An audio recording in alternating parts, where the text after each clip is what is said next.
Hi there folks, welcome to another video by the brilliant expat Taffy.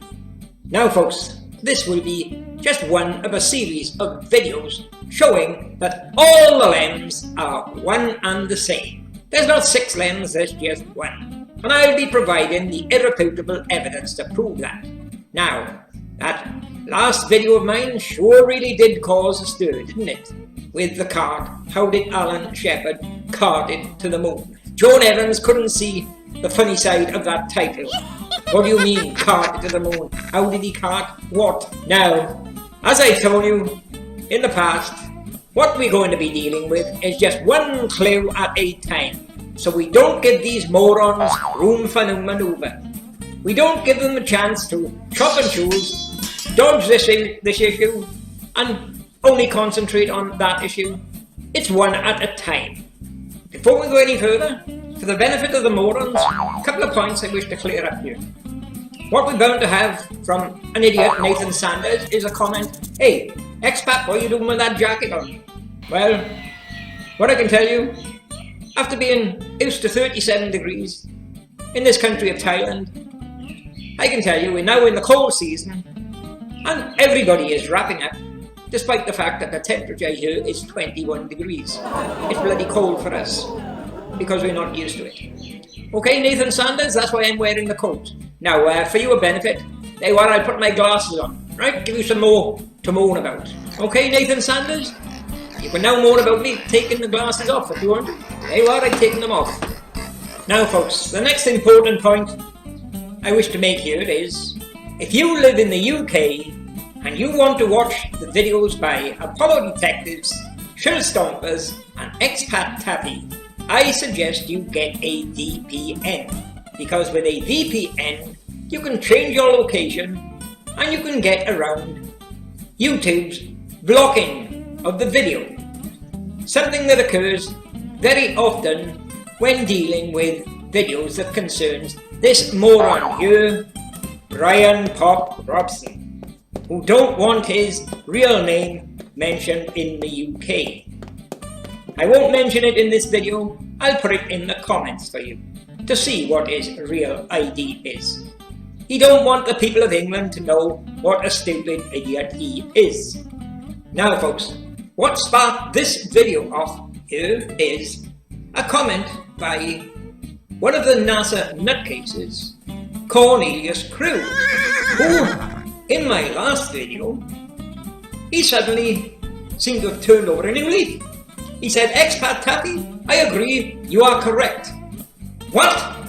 I said, quick, get on the bloody phone, get and make an appointment with your doctor. There's got to be something wrong with you for you to agree with me. Make an appointment as soon as possible, because you are in danger.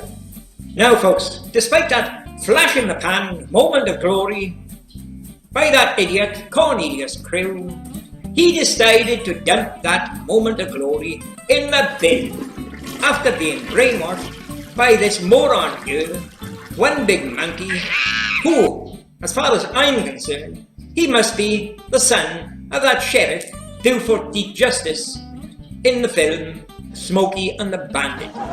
Okay folks, now over the last 10-15 years, while the brilliant expat Taffy has been examining NASA's fake moon landings, whenever the brilliant expat Taffy exposes serious anomalies, it's always the same. We get NASA changing the description, altering photos, and changing their stories, as they done with the previous video I just put out, which concerns this photo here. Take a look at it.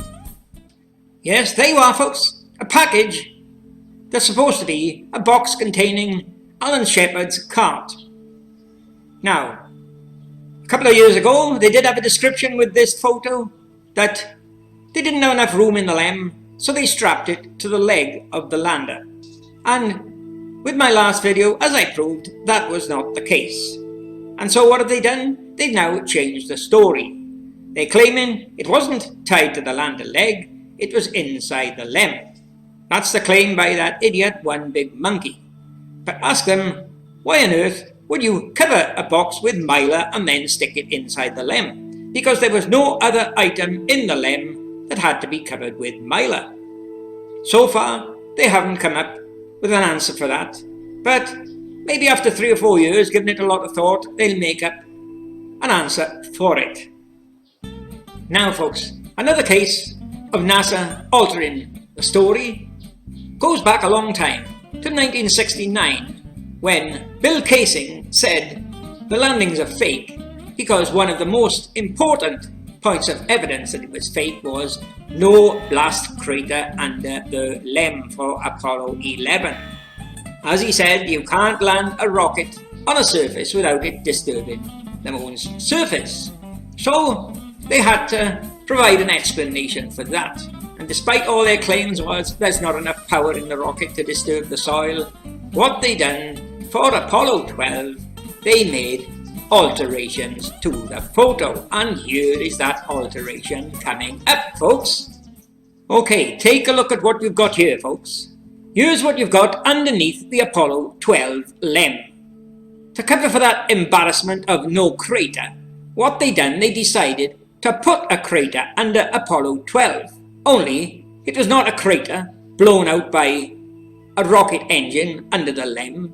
You can see all the soil that came out of that hole is pushed to one side.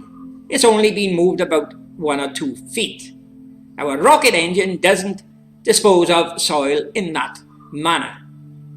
They dug the hole out with a shovel, just put the soil to one side, and inside that hole, that crater, you can see a number of metal objects. Okay? A number of metal objects.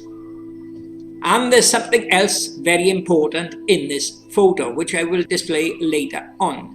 Something else very important.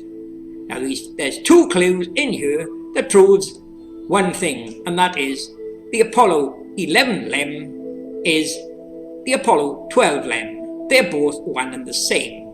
Now folks, let me assure you here that prior to me exposing the lies regarding that crater under that Apollo 12 LEM, proving in a video a few years ago that it wasn't created by the blast from the LEM engine, it was dug out by hand and the soil just put to one side and a few metal objects thrown into the crater.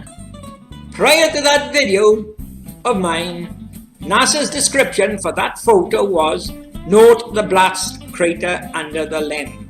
But after that video of mine, that description was deleted. It was changed, which is normal practice with NASA whenever their lies are exposed.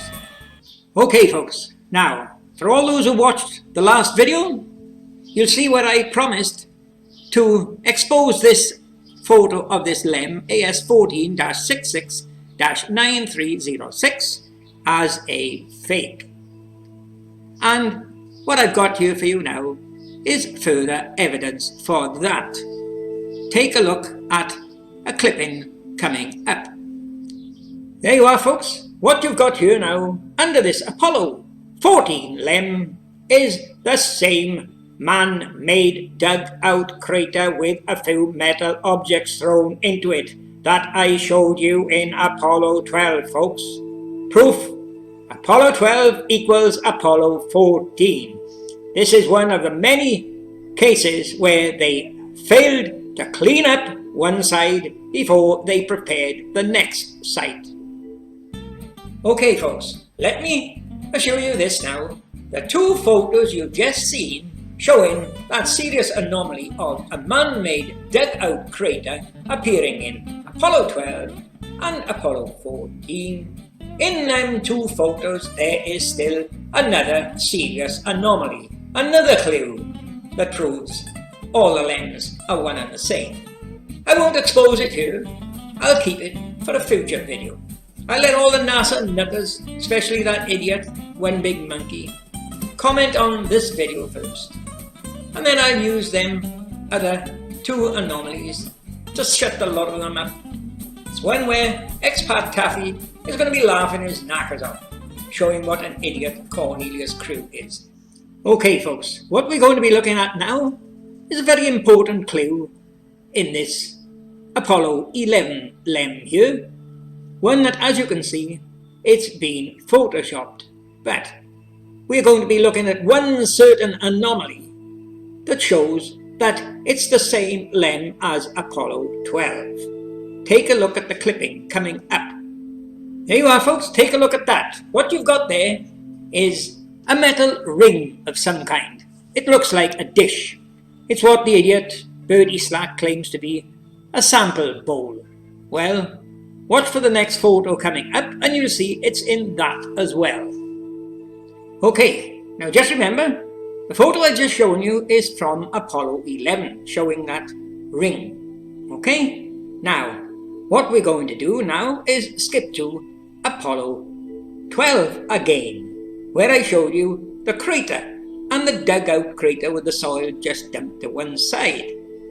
And if you look to the right, at the blue arrow on the right, you can see exactly the same metal ring or bowl that's in Apollo 11. And there you are, folks.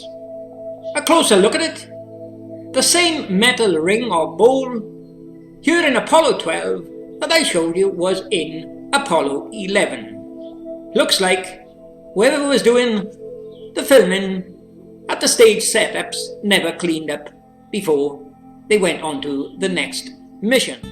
Well, what do you think of that so far, folks? Just a couple of examples.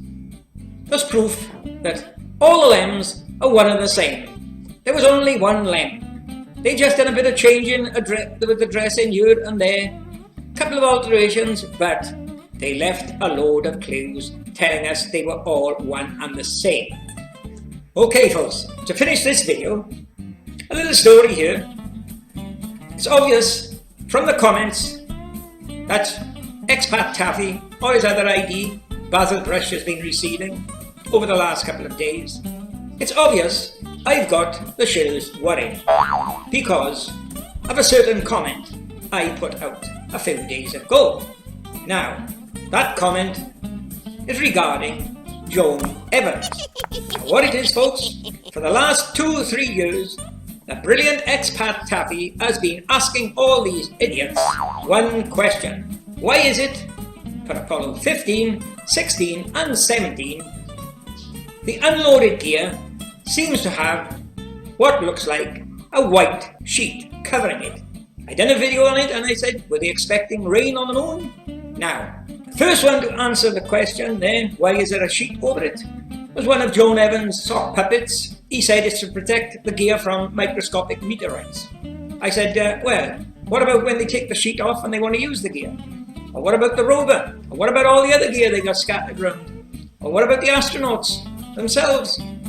With their delicate suits? Wouldn't they be attacked by microscopic meteorites? That shut him up like that, and he went, and we haven't seen him since. Now, another one who wouldn't answer it is the idiot Cornelius Crew. Another one that I've asked it time after time is Joan Evans. I must have asked Joan Evans at least 50 times. Give me an explanation for this white sheet, or what looks like a white sheet. It really got up Joan's nose, folks. She couldn't stand it anymore, because all she'd done for the last 50 times I've asked it is, I've already answered that, I've already answered that, I've already answered that. Georgia told her, hey Joan, the record's stuck. I've already answered that, I've already answered that. It must have got up Joan Evans' nose so much, she decided she had to tackle this question. I've already answered that. And what she'd just done in the last couple of weeks is brought out a video trying to discredit the brilliant Expat Taffy and think she can provide an explanation for this look-alike so-called white sheet over the gear. And I can tell you it's the best Christmas present I've had. And the reason it's got the best Christmas I've had, folks, is because examining the photos again, the brilliant Expat Taffy has just made another excellent discovery. And that video is going to prove what a stupid idiot Cornelius Crew, Nathan Sanders, One Big Monkey and Brian Pop Rods, what idiots they are.